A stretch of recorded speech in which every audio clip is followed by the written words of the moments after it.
Snow still clung to the upper ridges that morning, a thin white lace on the peaks, but down in the hollow where Wynne's cabin sat, spring was prying its way in. Sap ran in the aspens, mud sucked at boots, and the mountain air carried the smell of thawed earth and pine.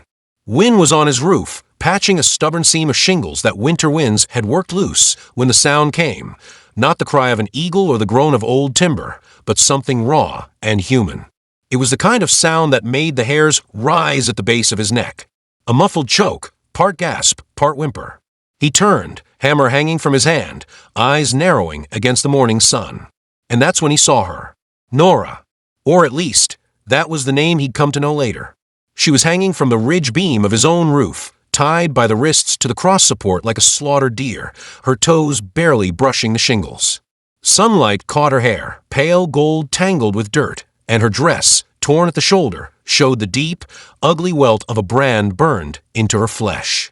2 words seared there in crude block letters: Apache lover. Wynne's jaw locked. Men didn't just do this for cruelty. They did it to make a point, to warn, to shame. And the mountains had taught him one truth: messages left in blood and fire never came without more trouble following. He didn't speak, just crouched low and cut her down, catching her weight as she sagged forward. Her breath came in fast, shallow pulls. Her face was pale, but her eyes, wide and fever-bright, clung to him as though he were the first steady thing she'd seen in a long while. He carried her down from the roof, boots slipping in the loose snow melt. Inside, he laid her on the narrow bed in the corner, tucking a wool blanket around her shoulders. She smelled of smoke and river water, like someone who'd been dragged across too many miles. But before the warmth of the cabin settled around her, Wynne's mind was already reaching back, pulling on the thin thread of how this had started. Let's go back to where it began. Wynne had been living alone in these mountains for 9 years. Long enough that most men in town thought he was part of the timberline itself, quiet, weathered, too far from the noise to care. His nearest neighbor was 3 miles downslope, and even that man was more shadow than friend. Wynne's days followed the same slow rhythm: cut wood, tend the goats, check the trap lines, cook over the fire. Nights were lonelier, the kind where you could hear your own breath echo in the rafters. He went to town only when supplies demanded it, and when he did, he kept his back to the saloon wall, and his words short. Folks knew he'd fought in border skirmishes, which side depended on who you asked, and they knew he didn't scare easy. But he had no taste for other men's quarrels. That changed 3 days before Nora ended up on his roof. He'd been coming back from a trading post with a sack of flour and a coil of rope when he heard it, the sound of boots scuffing fast through mud, followed by the rough laughter of 2 men. Ahead, near the edge of the creek, a figure stumbled. Small, woman small. Wynne slowed his mule and watched. She had her hands bound, and the men behind her were prodding her forward with a rifle barrel and stick like she was some animal they meant to pen. He couldn't hear the words, but the tone was easy enough to read, mean swaggering, the kind of talk that always ended with bruises or worse. Wynne had every reason to keep moving, every reason to let the road swallow them and their trouble whole. But when she glanced back, just for a heartbeat, he saw her eyes. They weren't pleading. Not yet. But there was a hollow there, the kind a man sees only in those who've lost everything twice over. He'd pulled his mule off the road and into the cover of the spruces, waiting until the 3 of them passed. But his hands had tightened on the reins, knuckles white, and he'd followed their trail with his eyes long after they vanished behind the bend. That night, the wind in the cabin had sounded too much like a woman breathing hard, and Wynne had lain awake until the fire was nothing but embers. Now she was here, real and broken in his bed, and someone had taken the time to brand her before stringing her up like a warning. He poured water into a tin basin and sat beside her, dabbing at the dirt on her face with a rag. She flinched at his touch, eyes darting to the door. "You're safe," he said, the words coming out low and flat. "No one's coming through that door unless I let him." Her gaze lingered on him, as though weighing that truth. She didn't speak. Outside, the ridge wind picked up, carrying the distant echo of a rider's whistle. Wynne's head turned toward the sound, his hand pausing mid-wipe. He'd seen this before. Trouble came in pairs, the message and the men who sent it. And if they'd left her on his roof, they'd be back to see what he'd do about it. He set the rag down, stood, and crossed to the rifle leaning against the wall. Through the small square of the cabin window, the mountain seemed too still, the pines holding their breath. The sun was sliding lower now, shadows stretching long over the snowmelt. Wynne stayed at the window watching, because in the Old West, mercy wasn't just a choice. It was a declaration of war. By the time dusk settled over the hollow, the cabin smelled of wood smoke and boiled potatoes. Wynne had cooked more than either of them could eat, but he wasn't fool enough to think she'd take more than a few bites. She sat at the table now, blanket still wrapped over her shoulders, pale fingers resting around a tin cup of water. He'd cut the rope burns from her wrists with his own knife earlier. The skin was raw, the kind of red that would turn black if left to fester. Her eyes kept drifting to the door, then to the rifle propped against the wall. She was still deciding if she was safer here or back out in the dark. He let her be. When the wind rose and rattled the cabin's lone window, she flinched, the water in her cup rippling. Wynne set his fork down, leaned back in his chair, and studied her for a long moment. "They branded you for a reason," he said, his voice even. "Out here, a man doesn't burn flesh unless he's sending a message." "Who to?"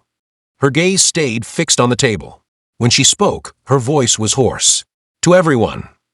He nodded slowly, though the words sat heavy in his gut. He didn't press her, not yet. The next morning, Wynne saddled his mule and rode the 3 miles downslope to where Amos Carney kept his cabin. Amos was 60 if he was a day, wiry as fence wire, and meaner than the mountain cats that prowled his ridges. He answered the door with a shotgun in one hand and a scowl on his weather-cut face. "You heard about the girl?" Wynne asked. Amos spat a stream of tobacco juice into the frost. "Heard." His eyes narrowed. "I saw her strung up on your roof, Wynne. Saw that mark too. You'd best cut her loose and send her toward the pass, for you find yourself sitting on a powder keg." "I already cut her down," Wynne said. Amos stepped forward, the wood porch creaking under his boots. "Then you got a death wish. Men who do that sort of branding don't take kindly to anyone stepping in. I've seen it before, cattle branded with thief or squaw man. You think they'll let it slide?" Wynne's jaw tightened. "She ain't cattle." Amos let out a sharp laugh with no humor in it. "To them she's worse, a reminder. You're a fool to stand between her and what's coming down." When Wynne rode back, the hollow felt smaller. The air was still, too still, as though the pines were listening. Inside, Nora had tidied the table and folded the blanket. Her hair was cleaner now, combed through with the care of someone who hadn't had the chance in days. She looked up when he stepped in. "You spoke to someone." "Neighbor," he said, shutting the door behind him. "He says men'll be coming for you." Her eyes searched his, but she didn't ask what he meant. Instead, she said quietly, "They'll come for you too." That night, the fire burned low while Wynne sat sharpening his knife. Nora lay on the bed, eyes closed but breath uneven. He thought of Amos's warning, of the mark on her skin, of the men he'd seen her with days ago by the creek. If those were the ones who left her here, then they were nearby and watching. 2 days passed before the first sign. Wynne was out by the shed, splitting wood, when hoofbeats drifted up from the trail. Slow at first, then stopping. He set the axe down and walked to where the rise gave a view of the lower slope.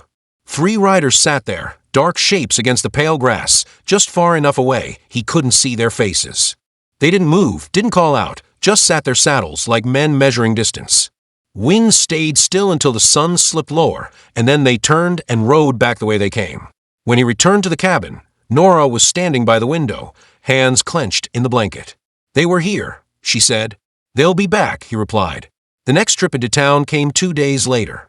Wynne rode in for salt and flour, keeping his hat low as he walked past the livery. A few faces turned his way, and he caught the murmur of low voices. Near the mercantile, old Mrs. Calhoun leaned on her cane and fixed him with a stare sharp enough to skin hide. "You got that girl up there with you," she said without preamble.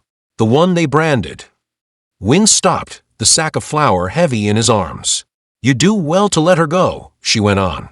"This territory's hard enough without making enemies you can't see till it's too late. Men round here remember things." Wynne said nothing, just stepped past her and loaded his supplies. Back at the cabin that night, the stillness felt different, heavier. Even the goats were restless, shifting in their pen. Wynne cleaned his rifle slow, listening to the crackle of the fire. "They think I'm worth killing for," Nora said suddenly, her voice breaking the silence. He looked at her. "They're wrong. You're worth more than that." Her lips pressed together, and for the first time since he'd found her, her shoulders eased just a little. Outside, the wind shifted, bringing with it the faint, rhythmic creak of saddle leather. And Win knew the time for deciding was done. Trouble was already at his door. The wind carried the sound before the riders appeared, that slow, deliberate rhythm of hooves that spoke more of intent than haste. Win stood in the doorway, rifle balanced in his hands, the barrel angled toward the ground but ready. Nora stayed back in the shadows of the cabin, her fingers gripping the edge of the table. The firelight behind her made her hair glow, but she kept her head low, as if the walls themselves might hide her from whatever was coming. 3 riders emerged from the tree line, the same ones Win had seen watching from the ridge days before. Their coats were trail-dusted, their faces wind-burned, and their eyes hard. One of them, a man with a narrow jaw and the deep scar of an old blade along his cheek, dismounted first. The other 2 stayed mounted, hands loose near the grips of their pistols. The scarred man walked forward a few paces, boots crunching on the thawed earth. "You've got something that belongs to us." Win didn't move. "Doesn't look that way from here." Scar's gaze narrowed. She was left where she needed to be left. Message for the folks who'd forget where the lines are. And for the girl, so she don't forget neither. "Seems to me," Win said, "if you wanted her dead, you'd have done it yourselves." Scar's lips curled into something that wasn't quite a smile. "Death's too quick for certain sins." He glanced toward the cabin door. "We'll take her now." Win's voice stayed calm, though his thumb brushed the rifle's hammer. "She's under my roof." "That's a mighty big mistake, Mountain Man." Scar's tone was almost conversational, but the other 2 shifted in their saddles. Inside, Nora's breath came fast. She edged toward the small back window, peering through the gap in the curtain. Her gaze flitted between the riders and Win's unmoving figure. He looked like a part of the land itself, shoulders squared, feet rooted, as if nothing short of a quake could make him step aside. Scar took another step closer. "This ain't your fight." "Then ride on," Win said. For a moment, only the wind moved, rustling the pines. Then Scar spat in the dirt and stepped back. 2 days, he said. "That's more grace than you deserve. After that, we come back for what's ours." He mounted up, and the 3 of them rode off slow, the sound of their hooves fading into the timber. When Win stepped back inside, Nora was standing by the table again. She didn't ask what had been said. She'd heard enough through the boards. "They won't wait 2 days, she said quietly. "No," Win agreed. "They won't." He began moving around the cabin, checking the rifle, laying cartridges on the table, making sure the knife was sharp. His motions were deliberate, unhurried, but his eyes kept drifting toward the window. "You could send me away," she said after a long silence. "Let them have me. You'd be safe." Win stopped, looking at her like he was measuring the truth in her words. "Safe's never been worth much to me." That night, they didn't light the lanterns. Win sat in the dark with his back to the wall, listening. Nora lay on the bed but didn't sleep. Her breathing stayed light, her eyes fixed on the shadowed ceiling. Sometime after midnight, the sound came again, hoofbeats, but farther off this time. He couldn't tell if they were passing or circling. He eased to the window and looked out. The moon lit the ridgeline just enough to catch movement between the trees, a lone rider watching from a distance. No firelight, no camp, just a silhouette on horseback, still as stone. By morning, the rider was gone. Win stepped out to find a small bundle left near the edge of the clearing, wrapped in canvas, tied with twine. Inside was a strip of leather with the word squaw, man burned into it. Nora saw it from the doorway. Her hands tightened into fists. "They won't stop." "No," Win said, setting the leather on the table. "They won't." He saddled the mule after breakfast, saying only, "We're going into town." The road was quiet, but the air carried that strange weight again, as if every stand of trees might be hiding someone. Nora rode behind him, silent except for the soft rasp of her breath. When they reached the edge of town, heads turned. Men on porches watched, women paused at the pump. Win ignored them all and headed for the blacksmith's. Ephraim Coyle, a broad man with arms like oak limbs, came out from the forge, wiping his hands on a rag. He looked from Win to Nora and back again. "You know what's coming," he said. "I know," Win replied. Coyle nodded slowly. "Then you'd better be ready to pick your ground. They won't come here, too many witnesses. They'll wait till you're alone." Win glanced at Nora. Her eyes met his, steady now despite the fear still etched in them. The choice was already made. When they left town, the sky was heavy with the promise of snow. The trail home felt narrower, the pines pressing close, shadows deepening. Halfway to the hollow, Wynn reined in. The hoof prints ahead were fresh. Not his. The danger was no longer coming. It was already here. Wynn rode slower now, letting the mule pick its own path through the muddy trail. The hollow ahead seemed quieter than it had ever been, but every snapped twig or distant gust of wind made him flinch. Nora walked beside him for the last stretch, blanket pulled tight around her shoulders. Her hair caught the gray light of late afternoon, glowing faintly like embers in the cold. "You don't think they'll come for the whole mountain," she said, voice low, "do you?" Wynn shook his head, though his jaw tightened. "No, just enough to get what they want. They don't need the whole ridge. Just me or you." They reached the cabin, and the silence of the hollow swallowed them whole. Wynn dismounted, glancing up at the roof where she had hung days before. The ridge beam creaked under the weight of snowmelt.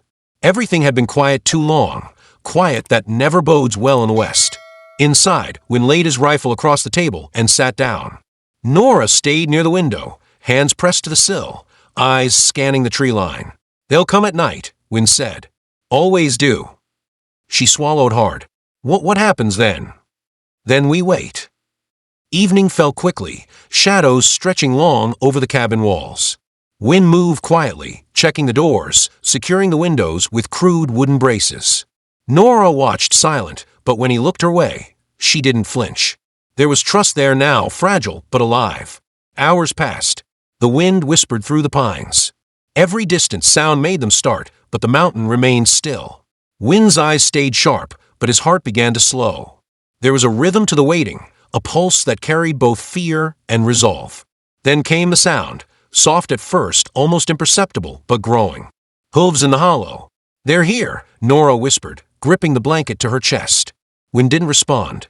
He loaded the rifle slowly, methodically, as if the act itself could summon courage. Through the window, shadows flickered, figures moving among the trees. 3 riders. The same ones. Their faces were unreadable in the dim light, eyes fixed on the cabin. Wynn stepped to the door, opening it just enough to see. The scarred man dismounted first, approaching slowly. The other 2 stayed on horseback. No weapons raised yet, but the tension in their posture was enough. "You have 2 choices," Scar said, his voice carrying across the small clearing. "Hand her over, or we burn everything." Wynn's gaze shifted to Nora. She didn't step back, didn't flinch. She was pale but steady. "Words don't frighten me," Wynn said evenly. "And neither do threats." Scar's lips twitched. "You're a stubborn one. That'll be the end of it, or the start of a long one." He mounted again, the other 2 following. Wynn didn't move, didn't call them back. He just watched as they rode away, their hooves sinking into the soft ground, leaving the hollow silent once more. Hours later, after the danger had passed, Wynn and Nora sat near the fire. She reached for his hand, hesitating before letting it rest in his. "You stayed," she said. "I stayed," Wynn replied. The moment was quiet, heavy with the weight of what had passed. No words could cover the fear, the danger, the brand that had marked her flesh. But there was something else now, a bond forged in silence, in shared understanding, in the mountain that had held them both against the world. Outside, the wind moaned through the pines. Shadows moved across the ridge, but Wynn didn't look. Not yet. He just held the warmth of the cabin around them, the steady presence of the fire, and the fragile human connection that had survived the first wave of danger. They didn't know how many more would come. They didn't know when the next threat would arrive. But they knew one thing, they would face it together. Night fell fully, the hollow dark and quiet except for the soft crackle of the fire. Wynn leaned back, eyes half closed, listening to the rhythm of the mountains. Nora's breathing had slowed. For the first time since she'd been found on the roof, she looked almost human again. Not a message, not a warning, but someone who could rest, even briefly, in safety. The mountain held its breath with them. And Wynn, for the first time in years, felt the weight of another soul beside him, steady and alive, as the shadows lengthened and the night deepened. They would survive this night. Somehow, they would survive what came next. And in that moment, despite the looming danger, a quiet bond was cemented, fragile, uncertain, but unbroken. The first rays of dawn crested the eastern ridges, painting the hollow in soft gold. Snow still clung to the higher slopes, but below, the melting frost revealed the muddy trail, the scattered rocks, and the worn path that had carried Win and Nora through the past days of fear and uncertainty. Inside the cabin, the fire had burned down to glowing embers. Win stirred it, letting the warmth spread across the small room. Nora sat near the window, hands clasped around a tin cup of coffee.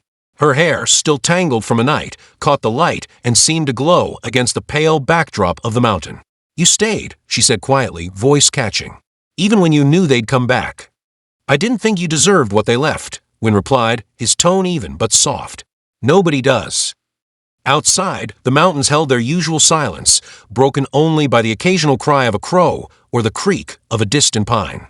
The ridge line shimmered in the morning haze, and Win felt the weight of the past days settle into something tangible, not fear, not tension, but a quiet sense of endurance. Word spread through the valley quickly, as it always did. By midday, a few neighbors had come up the trail to see the aftermath. Amos Carney arrived first, scowling and muttering under his breath. "Mount a man," Amos said, arms crossed. "You've gone and done it. Everyone's talking. They'll be back with more than threats next time." Win set down the bucket of water he had been carrying. "Maybe," he said, his voice flat, "or maybe they'll think twice after the first time they saw the hollow full of eyes." Amos blinked, startled by the calm certainty in Win's tone. He didn't press further, just nodded once and turned back down the trail. Others followed in small numbers, offering cautious nods, murmuring words of concern or disapproval. Win didn't respond to most. He had learned long ago that the mountain had its own law, and sometimes the only choice a man could make was the one he could stand by in silence. That evening, with the sun sinking behind the western peaks, Win and Nora sat outside the cabin. The sky was streaked with pink and orange, the kind of colors that make the mountains seem almost tender. Nora reached over and took Win's hand, holding it without needing to speak. "I don't know what comes next," she said, "but I know I want to face it here with you." Win squeezed her hand lightly. "Then we'll face it. Together." For a long moment, neither spoke. The wind stirred, carrying the scent of pine and melting snow, the quiet rhythm of life in the hollow. Nora shifted, letting the blanket fall slightly from her shoulders. Win noticed the faint marks on her skin, the brand that would always remain. Yet in the soft light, she seemed more herself than she had in days. Not a message, not a warning, not a symbol of someone else's cruelty, but a living, breathing woman. Over the following weeks, the riders never returned. Word spread, yes, but the mountain had a way of hiding its secrets, and Win's steadfast presence had sent a clear message. This was his land, and he would not yield easily. Nora began to move more freely, helping with the chores, tending a small garden Win had planted, learning the rhythms of mountain life. Each day, her laughter grew a little stronger, her eyes a little brighter. She spoke often of the life she had lost, but also of the life she had found here, simple, hard, honest, and steady. Win, for his part, found a new rhythm too. He no longer woke at the edge of every sound, nor measured every shadow for threat. The presence of another human soul beside him softened the edges of his solitude. There were still dangers, still the long shadow of the men who had marked her, but they felt distant now, tempered by the quiet bond forming in the cabin at the hollow's heart. One evening, as the sun sank behind the peaks and the mountains bled into shades of violet and gold, Win and Nora stood on the porch, watching the horizon. The hollow was quiet, almost sacred in its stillness. "You saved me," Nora said, voice soft. Win shook his head. "We saved each other." She turned to him, and for the first time, Win saw hope in her gaze, not fear, not suspicion, but trust. And in that trust, he found something he hadn't felt in years, a sense of home. The mountains had been harsh, the winter long, the danger real. But in the end, they had endured. Together. The wind carried a faint rustle through the pines, a reminder that life moved on, threats might rise again, and the world outside the hollow would continue its restless churn. But Win and Nora, standing side by side, knew that whatever came, they would meet it, quietly, firmly, and with hearts unbroken. And in that quiet, the hollow finally felt like a place where they could begin again. The brand remained, a scar of past cruelty, but no longer defined her. And in Win's steady presence, Nora found safety and perhaps one day peace. The sun dipped fully behind the ridge, casting the hollow in shadow. The cabin glowed faintly from within, a small beacon of endurance, courage, and the fragile, unspoken bond that had grown stronger than fear. For the first time in a long while, the mountain felt at peace. And so did they.